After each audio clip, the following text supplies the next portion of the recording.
Aku mau Silakan Eda, pertanyaannya apa? aku ini Kristen ya. Ya, silakan. Cuman ada pertanyaan aku kepada apologet karena aku belum paham. Ya, sambil Kalau Eda kita bertanya, aku tutup dulu sebentar ya. Sambil Eda bertanya, aku tutup dulu sebentar. Silakan Eda.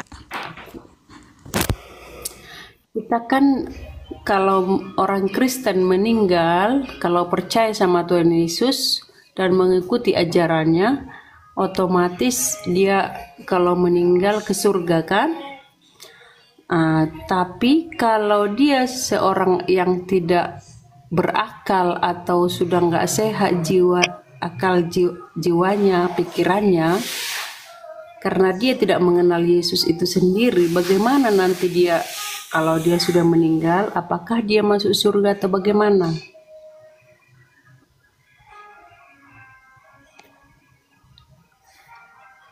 Kemana dia?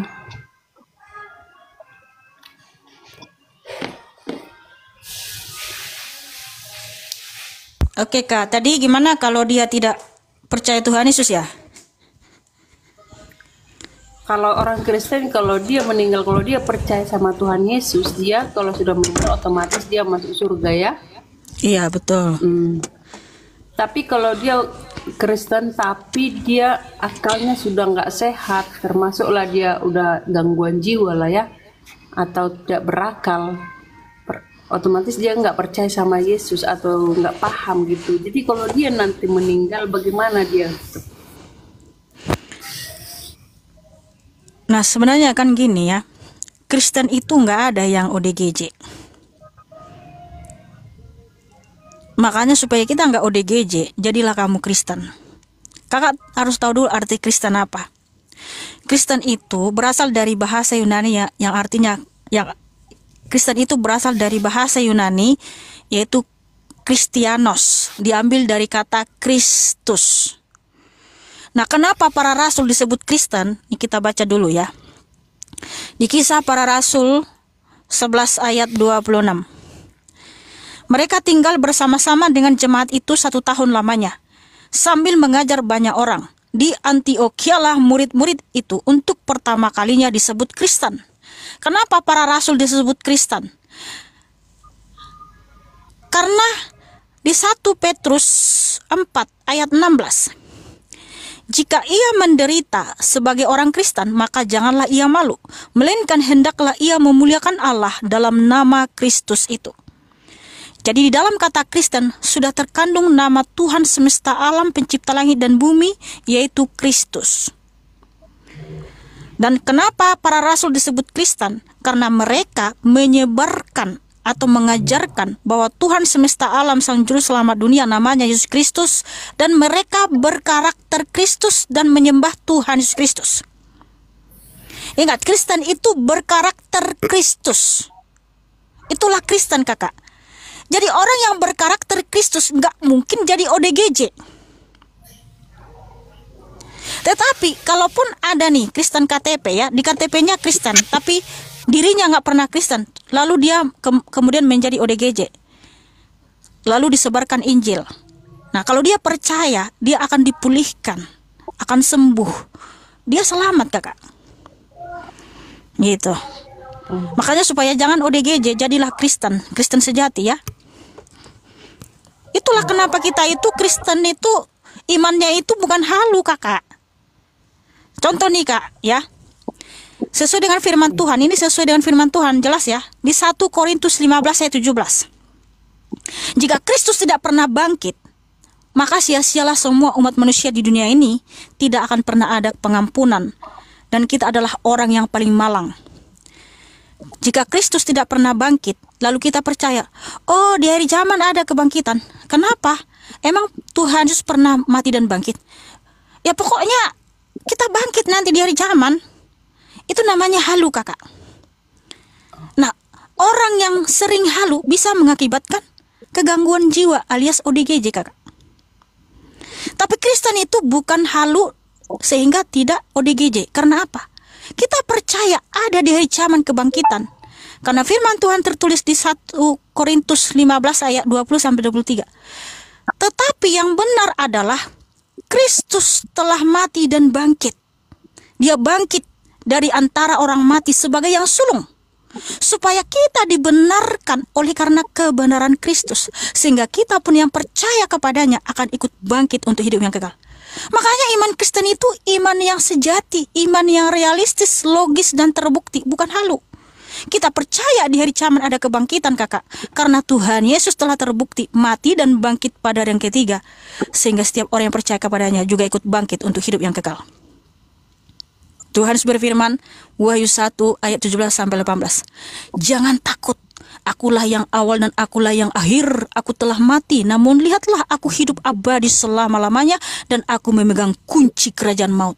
Karena Tuhan Yesus yang pegang kunci kerajaan maut, kakak. Kalau kita mati, anak-anaknya nggak dibiarkan masuk ke dalam kerajaan maut. Kerajaan maut itu sudah seperti neraka, kakak. Di sana sudah ada nyala api.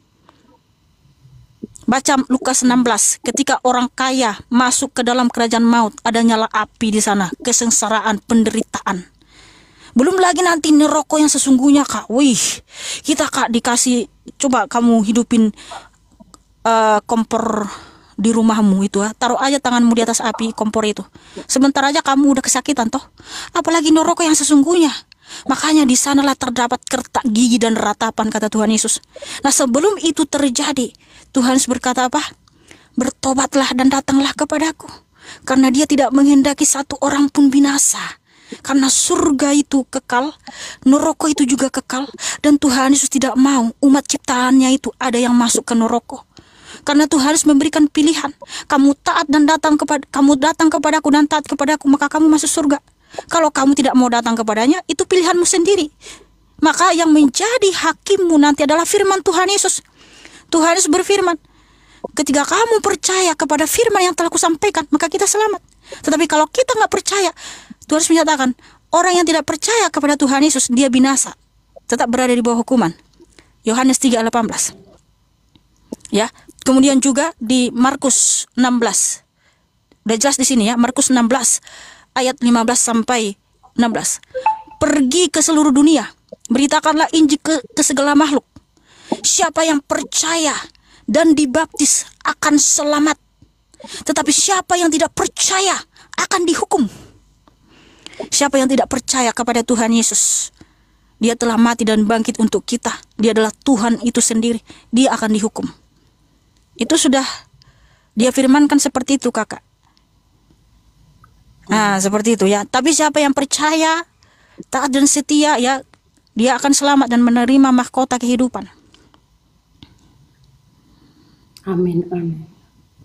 Ya, haleluya. Terima kasih adik ya. Ya, sama-sama kakak. Makanya ajarinlah anak-anak kita, kakak. Kakak tahu nggak? Warisan yang paling terbaik itu kepada anak bukan harta, bukan jabatan, bukan kehormatan, tapi iman yang sejati kepada anak-anak kita. Mulai dari kecil ajarin mereka baca Alkitab. Kita harus ekstrim mencintai Tuhan Yesus. Nggak boleh lengah. Doakan anak-anaknya supaya ketika dewasa, ya, tidak menikah dengan yang beda iman, langsung mudah meninggalkan agama. Kenapa orang mudah meninggalkan agama Kristen? Dia sebenarnya meninggalkan agama, ya, bukan meninggalkan iman. Kalau dia betul-betul beriman kepada Tuhan Yesus, apapun yang terjadi dalam hidupnya, dia tidak akan pernah murtad dari Tuhan Yesus. Karena Tuhan Yesus itulah segalanya. Buat apa kita memiliki seluruh isi dunia ini kalau kita binasa? Itu firman Tuhan Yesus. Ya. Buat apa kita memiliki yang ada di dunia ini kalau kita binasa?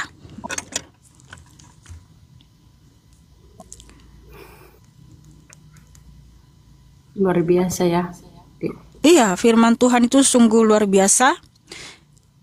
Tuhan Yesus itulah segalanya bagi kita, kakak. Oke, kakak. Terima kasih ya. Iya, sama-sama kakak. Terima kasih Wahyu.